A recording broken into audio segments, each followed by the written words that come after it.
Ini adalah suara turbin ventilator yang tidak pernah dirawat, guys.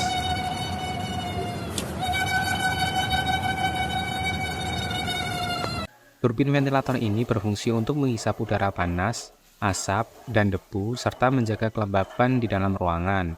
Walaupun ada lubang di antara siripnya, tenang aja guys. Meskipun hujan, ini sudah terbukti anti bocor, jadi nggak perlu khawatir. Percobaan yang dilakukan di sebuah rumah di Bekasi, sebelum dipasang turbin ventilator, suhu atap mencapai 42 derajat Celcius. Tapi setelah dipasang, turun menjadi 38 derajat Celcius.